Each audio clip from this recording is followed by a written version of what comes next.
नमस्ते आप सबको मेरा। कैसे हैं आप लोग? आज मैं आप लोग के लिए लेके आई हूँ कुछ अलग, बहुत ही सुंदर सनातनी घड़ी। 12 बजने के स्थान पर आदित्य लिखा हुआ है, जिसका अर्थ ये है कि सूर्य 12 प्रकार के होते हैं।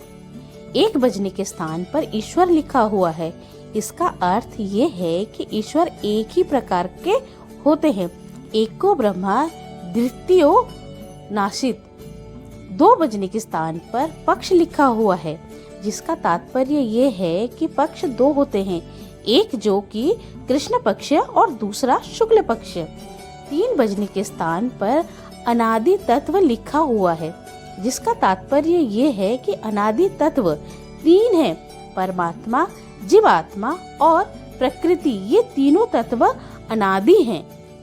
4 बजने के स्थान पर वेद लिखा हुआ है, जिसका तात्पर्य ये है कि वेद 4 प्रकार के होते हैं, ऋग्वेद, यजुर्वेद, सामवेद और अथर्ववेद।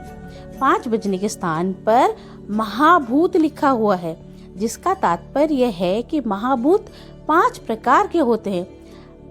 पंच महाभूत है सत्य, गुण, रज गुण, कर्म, काल, स्वभाव। 6 बजने के स्थान पर दर्शन लिखा हुआ है, इसका तात्पर्य है कि दर्शन 6 प्रकार के होते हैं। 6 दर्शन सांख्य, योग, न्याय, विशेषक, मीमांसा और वेदोनाथ के नाम से विदित है। 7 बजे के स्थान पर धातु लिखा हुआ है, इसका तात्पर्य है कि धातु 7 है।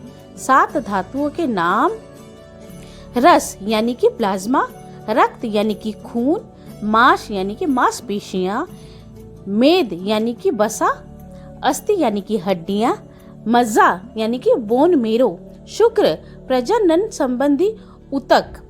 8 बजने के स्थान पर अष्टांग योग लिखा हुआ है, इसका तात्पर्य है कि योग के 8 प्रकार होते हैं। योग के 8 अंग हैं। 1 यम, 2 नियम, 3 आसन, 4 प्राणायाम, 5 प्रत्याहार, 6 धारणा, 7 ध्यान, 8 समाधि।